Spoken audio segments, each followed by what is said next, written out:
Hello friends, मैं हूं अजीज। आप देख रहे हैं मूवी स्टॉक चैनल, जिस पर आज मैं बात करने वाला हूं सिनेमा कॉन के डिज्नी पैनल के बारे में, जिसमें कहीं ना कहीं मार्वल भी इंक्लूड है, लेकिन इसके अलावा captain America brave new world और डेडपुल एंड वुल्वरीन फिल्म से रिलेटेड जो काफी सारी जो ज्यादा डिटेल्स थी, उन पर अलग अलग वीडियो बनाकर मैं आपको पहले ही दे चुका हूँ। जिनकी अगर डिटेल चाहिए तो यही कहीं ऊपर दिए गए बटन पर आपको एक वीडियो का लिंक दिख रहा होगा, उससे क्लिक कर लेना, दूसरा भी मिल जाएगा जो की यहाँ इसी चैनल पर अवेलेबल है। जिनसे हटकर अब सीधे केविन फेगी के साथ साथ डिज्नी की प्रेजेंटेशन की बात की जाए, जो की ऑब्वियसली सिनेमा कॉन की है, तो उससे पहले बनेगी मेरी छोटी सी डिमांड, जो कि है चैनल को सब्सक्राइब, वीडियो को लाइक और शेयर करने की तो कर लो।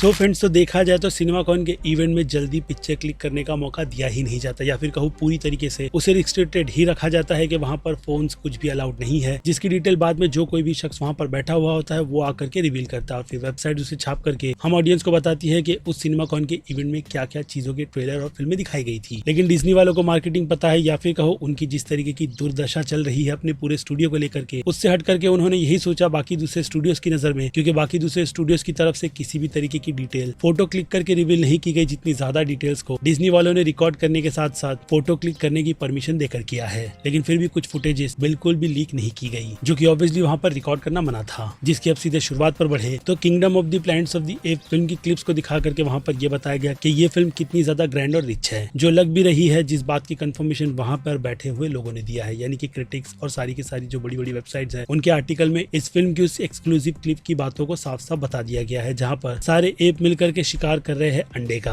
जिसकी ज्यादा डिटेल मुझे लगता है कि रिवील करनी चाहिए, क्योंकि फिल्म अब बस अगले महीने 8 मई से थिएटर में रिलीज ही हो जाएगी। इसलिए उस क्लिप को स्किप कर यही कहूंगा कि प्लैनेट ऑफ द एप्स के यूनिवर्स में, जो कि इस फ्रेंचाइजी में पहली ऐसी फिल्म होगी जिसे IMAX फॉर्मेट में रिलीज किया जाएगा, तो वहीं इस फिल्म की, जैसे कि मैंने कहा, बिहाइंड द सीन को लेकर के जितनी ज्यादा तारीफें की गई है, रियल लोकेशन पर ब्लू स्क्रीन लेकर के भागना, तो उससे ऐसा लगता है कि फिल्म को बहुत ही ज्यादा पैशन के साथ बनाया गया है। और मैं चाहता हूँ कि इस फिल्म के डायरेक्टर वेस बॉल इस फिल्म को लेकर के वैसा कर भी दिखाए, क्योंकि इस फिल्म में अब जो पोस्ट एपोकलिप्टिक फ्यूचर एप्स के नजरिए से दिखाया जाएगा, तो वो पुरानी फिल्मों की रूटीन पर ही जा रहा है, लेकिन इन सब में पॉलिटिक्स और जो एप्स के राज चल रहे हैं उससे अगेंस्ट किसका स्टैंड क्या रहेगा, और ये कहानी इस वर्ल्ड में क्या नई चीजें एक्सप्लोर करेगी, उन सबको देखने के लिए मैं पर्सनली बहुत ज्यादा एक्साइटेड हूँ, और मुझे लगता है आपको भी होना चाहिए। और फिर इसके बाद बढ़े यंग वुमेन एंड द सी पर, तो हाँ, उस फिल्म के ट्रेलर को वहां पर दिखाया गया, जो कि अब ऑफिशियली ऑनलाइन रिलीज भी कर दिया गया है, जिसे देख करके आपको भी पता लग जाएगा कि ये कहानी बेस्ड ऑन ट्रू स्टोरी है, जिसे वर्ल्ड डिज्नी अपने स्टूडियो में रखकर, वो कहते हैं ना कि वुमेन एम्पावरमेंट की एक ऐसी कहानी दिखाने वाला है जो कि सुनने में ही काफी ज्यादा इंटरेस्टिंग है, और ट्रेलर वो काम ठीक ठाक सा मेरी नजर में कर चला जाता है। जिसके बाद बड़े डिज्नी की अगली प्रेजेंटेशन पर, तो अगली प्रेजेंटेशन थी इनसाइड आउट की,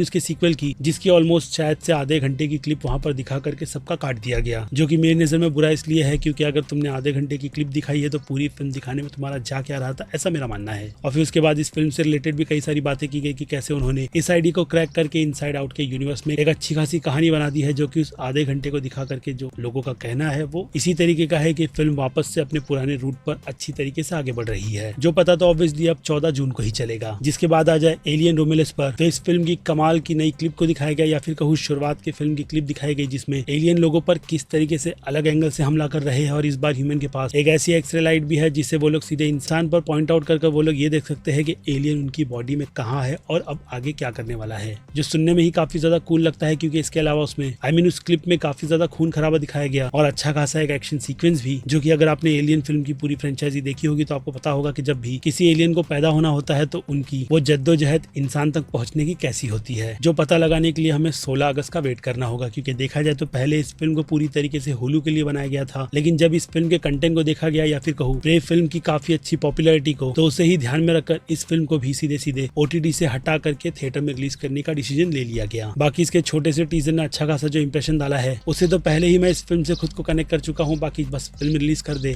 इसे थिएटर में देख करके मैं खुद जज कर लूंगा कि रीबूट के नाम पर इस फिल्म में क्या नया किया जा रहा है। क्योंकि खुद रेडली स्कॉट, जिन्होंने इस पूरे यूनिवर्स को क्रिएट किया था, उन्होंने भी इसकी तारीफ की, और हाँ, जेम्स गन ने भी। जिसके बाद आ जाए मोआना 2 फिल्म पर, तो उस फिल्म के भी टीजर को वहां पर दिखा करके ऑडियंस का इंटरेस्ट पूरी तरीके से खींच लिया गया, यही बताते हुए कि डिज्नी अपने पुराने रूट पर अपनी बड़ी से बड़ी फ्रेंचाइजी को कितनी ज्यादा रिस्पेक्ट दे रहा है। जिसमें हमें यही पता चलता है कि मोआना फिल्म के फर्स्ट पार्ट से 3 साल बाद का ये टाइम जंप है, जिस टाइम जंप में मोआना का लुक कैसा है वो तो फर्स्ट फर्स्ट लुक में ही बता दिया गया था। इसी के साथ साथ ये फिल्म ऑफिशियली इसी साल 27 नवंबर को रिलीज होगी। और बात की जाए इस फिल्म पर, जब पहले मोआना का लाइव एक्शन फिल्म अनाउंस हुआ था वो कब रिलीज हो रही है, तो उस फिल्म को ऑफिशियली 10 जुलाई के लिए सेट कर दिया गया है, जो कि साल 2026 में रिलीज होगी। जिसका आप कह सकते हो कि खुद ड्वेन जॉनसन ने वहां पर आकर थोड़ा बहुत प्रचार तो किया ही है, ये बताते हुए कि उस फिल्म पर भी काम चलेगा, लेकिन ये जो फिल्म आ रही है वो अभी के लिए तो बहुत ज्यादा बेस्ट है, जो कि पहले पार्ट को मैं मानता भी हूँ। और फिर उसके बाद लॉयन किंग के यूनिवर्स से उसके पहले पार्ट मुफासा, आप कह सकते हो कि प्रीक्वल को प्रेजेंट किया गया, जो कि ऑफिशियली इस साल 20 दिसंबर को रिलीज की जाएगी थिएटर में। जिस फिल्म के इस प्रीक्वल को लेकर के मैं उतना भी ज्यादा एक्साइटेड नहीं हूँ, लेकिन हाँ बात की जाए फिल्म के डायरेक्टर की, तो वो बैरी जेकिन्स है, जिन्होंने इसके पहले मूनलाइट जैसी काफी तगड़ी फिल्म भी बनाई है। तो आई होप कि वो इस कंटेंट को समझते हुए फैंस को लॉयन किंग के इस यूनिवर्स में बहुत ही अच्छा कुछ दे दे, क्योंकि देखा जाए तो ये कहानी मुफासा और उसके स्ट्रगल से किंग बनने तक की है। जिस टीजर को देख करके लोग यही कह रहे हैं कि टीजर ठीक ठाक सा है, जो हमें इस यूनिवर्स में रफीकी के कैरेक्टर को मुफासा का फ्यूचर प्रेडिक्ट करते हुए दिखाता है। इसके अलावा इसकी पूरी दुनिया के लॉयन किंग फिल्म के बाद इस यूनिवर्स में कितने ज्यादा ग्राफिक्स को लेकर के चेंजेस किए गए हैं, यानी कि अपग्रेड। जिसके बाद आ जाए मार्वल की प्रेजेंटेशन पर, तो मार्वल की ज्यादा प्रेजेंटेशन नहीं है, क्योंकि दो मेजर चीजों पर मैंने सिंगल वीडियो बना करके पूरी की पूरी डिटेल कवर कर ली है। तो अब बढ़े केविन फेगी की स्पीच पर, तो वहां पर उन्होंने फैंटास्टिक फोर के नए लोगों के साथ साथ इस फिल्म की ऑफिशियल रिलीज डेट, जो कि नेक्स्ट ईयर 25 जुलाई की है, फिर से कंफर्म की है, यही बताते हुए कि वो इस फिल्म को पूरी तरीके से IMAX में शूट करेंगे, ताकि MCU की ये पहली फैंटास्टिक फोर की पूरी फैमिली ऑडियंस को बिल्कुल भी डिसअपॉइंट ना करे। हालांकि Pedro Pascal as Reed Richard भाई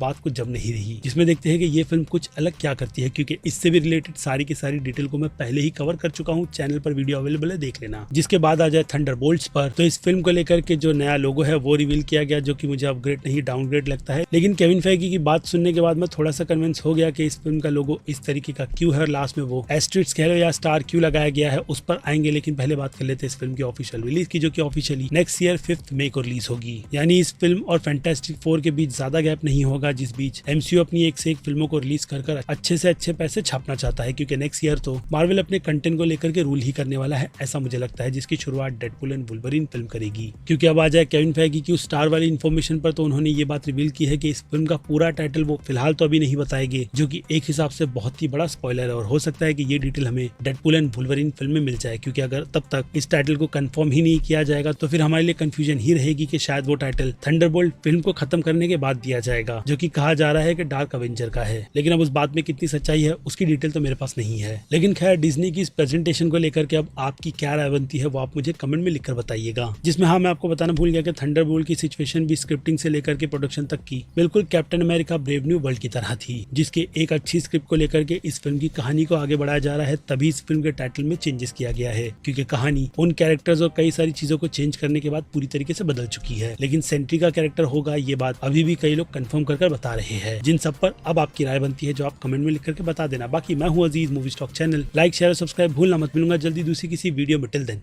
bye.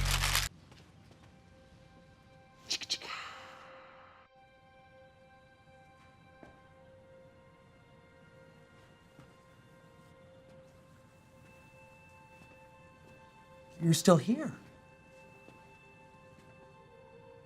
It's over. Go home.